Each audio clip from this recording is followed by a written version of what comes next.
문재인 대통령 혼자 하드캐리 중이다. 민주당이 뒤에서 좀만 밀어주면 좋겠는데. 정신 차리세요, 민주당.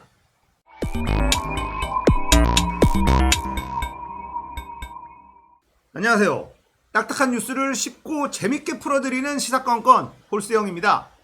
자, 이번에 다룰 이야기는 문재인 대통령 지지율이 떡상하고 있다 이야기입니다. 자, 문재인 대통령의 국정 수행평가 여론조사 결과가 나왔는데요. 1월 3주차 43.6%가 나왔습니다. 부정평가 52.6%, 긍정평가 43.6%. 대단한 수치이긴 합니다. 일단 그래프 보면서 이야기를 해보도록 하겠습니다. 자, 문재인 대통령 국정수행평가 1월 3주차 주중집계예요. 자, 긍정평가가 43.6% 떡상을 했습니다. 자, 이 지표가 또 의미가 있는 게 뭐냐면 많은 민주당 지지자, 문재인 대통령 지지자들이 그렇게 싫어하는 구라미터라고 하면서 저거 믿으면 안 된다 라고 하는 리얼미터의 조사 결과라는 겁니다. 43.6%로 치고 나갔습니다. 자, 일간 집계입니다. 수요일, 어제죠. 어제는 45.9%를 기록했습니다. 대단한 문재인 대통령입니다. 자, 그동안에 이 적폐 카르텔들의 집요한 공격, 언론 지형이 말도 안 되게 불리한 상황, 이런 상황에서 민주당마저도 고구마 먹은 것 같은 답답한 행보를 보이면서 지지율이 30%대까지 떨어졌죠. 35%까지, 34.4%까지 떨어진 적이 있습니다. 하지만 문재인 대통령은 스스로 혼자서 이걸 뚫고 나가요. 바로 신년 기자회견 이후로 떡상각이에요. 자, 민주당에서 좀만 도와주면 좋겠는데 지금의 민주당 좀 답답하죠.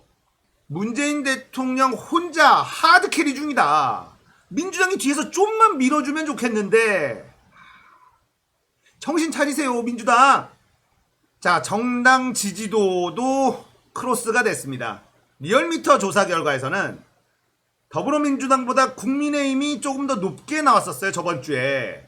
그런데 다시 크로스가 됐네요. 더불어민주당 32.9, 국민의힘이 28.8, 국민의당 7.9, 열린민주당 7.0. 열린민주당이 7.0. 좀 의미 있는 숫자가 되는 것 같습니다. 정의당 5.5. 아직까지도 5.5의 정의당 지지율이 있네요. 자, 국민의힘의 지지율이 왜 떨어지느냐? 이제 서울시장 선거 모드로 들어갔잖아요. 국민의힘 지지율은요, 국민의힘이 아무것도 안 할 때 올라갑니다. 그리고 뭔가를 하려고 하면 떨어져요. 정말입니다. 국민의힘 지지율 추세를 보면요, 국민의힘이 아무것도 안 하고 있을 때 지지율이 올라가요. 근데 뭔가를 하려고만 하면 지지율이 떨어집니다. 재밌는 정당이에요. 네. 제가 오늘 예언 하나 드리면요, 제가 할아버지가 되면 사라질 정당이다. 국민의힘은 제가 할아버지가 되기 전에 사라지게 될 겁니다. 역사의 뒤안길로 사라지게 될 겁니다. 왜냐? 바로 여러분들이 있으니까, 깨어있는 시민들이 있으니까요. 쟤네들이 대한민국에서 기득권을 유지하면서 떵떵거리고 사는 세상이 정상적인 나라는 아니잖아요. 자, 문재인 대통령 정말 대단하다라는 말밖에 할 말이 없습니다. 진짜 도와주는 사람 아무도 없는데 더불어민주당 내에서도 열심히 하는 의원들 몇 명밖에 눈에 보이진 않고, 이낙연 당대표가 된 이후에 뭔가 답답한 행보를 계속해서 이어가고 있는 중이죠. 엄중하게 바라만 보고 있다라고 표현해야 될까요? 자, 얼마 전 박주민 의원이 서울시장 선거에 출마하지 않겠다라고 이야기를 했습니다. 그 이유는 당대표를 나가야 되겠다라는 절박한 심정 때문이라고 생각을 합니다. 박주민 의원이 당대표가 되어야만 한다. 저는 이렇게 생각을 해요. 저는 예전에는 이 당대표가 그렇게 중요한가라는 생각을 했었어요. 뭐 사실 당대표가 누구냐에 따라서 뭐 대한민국이 이렇게 달라졌다라고 느낀 적도 거의 없었고. 그런데 추미애 대표, 이해찬 대표, 이 두 명의 대표들이 있을 때는 시원시원했거든요. 그런데 또 그때는 말이죠. 당대표는 원래 저렇게 하는 거지. 당연하게 생각을 했어요. 이낙연 대표가 딱 들어오자마자 당대표를 잘 뽑아야 되는구나. 이런 생각이 들었습니다. 물론 우리가 이낙연 대표를 뽑지 않을 수 없었던 것도 사실이에요. 민주진영의 강력한 대권주자가 당대표 선거도 붙지 못한다면 어떻게 대통령이 될 수 있겠느냐. 이 논리를 거부할 수가 없었습니다. 그러니까 어쩔 수 없이 이낙연이 당대표가 될 수밖에 없었죠. 자, 박시영님 아시죠? 네, 박시영님이 이런 얘기를 했었거든요. 이낙연이 당대표가 되어야만 한다. 왜냐하면 검증이 필요하다. 그 당시에도 박시영 대표는 뭔가를 알고 있었던 것은 아닐까. 이낙연이라는 인물이 당대표가 되고 나서 했었던 행보들을 보면서 국민들은 이낙연이라는 사람이 대통령감으로 아주 훌륭한 인물은 아니구나라는 걸 알게 됩니다. 그리고 사면 발언을 통해서 지지율은 완전히 폭락해버렸죠. 박주민. 저는 박주민에게서 대한민국의 미래를 보고 있어요. 박주민 같은 사람이 정치를 하고 주요 정치인이 되어야 된다. 힘 있는 정치인이 되어야 된다. 박주민에게 힘을 실어줘야만 한다.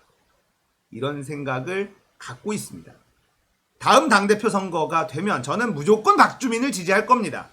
지금의 시대는 선명함이 필요합니다.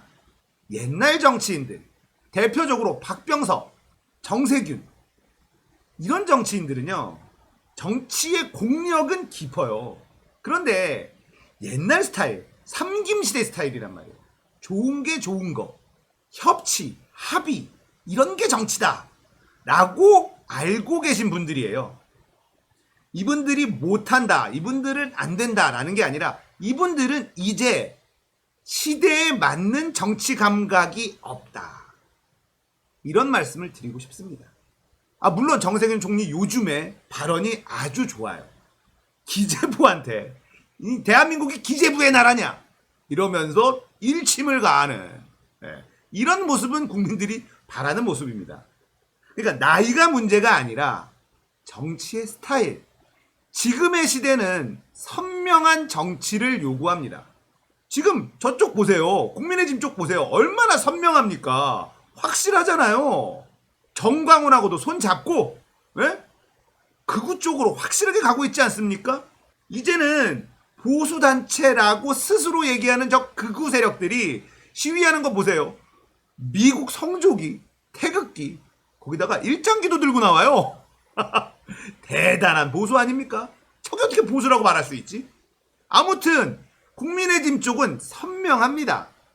그런데 민주당은 선명한 사람이 주요 당권을 잡아줘야 되는데 그렇지 못한 게 현실이다. 흐릿해. 뭐야? 저 사람 정체가 도대체 뭘까? 우리 편 맞아? 이런 생각이 드는 행보로는 국민들의 마음을 사로잡을 수가 없다. 그러니까 차기 당대표는 박주민. 이건 밀어야 한다. 자, 문재인 대통령 지지율 떡상 이야기해봤습니다. 대통령의 혼자 힘으로 뚫고 나갑니다. 민주당이 조금만 도와주면 좋겠는데 아직은 답답하죠. 박주민 의원이 차기 당대표가 된다면 너무너무 잘할 것 같다. 이런 생각이 드네요. 자, 오늘은 여기까지. 공감되셨다면 구독, 좋아요, 알림 설정 부탁드릴게요. 감사합니다.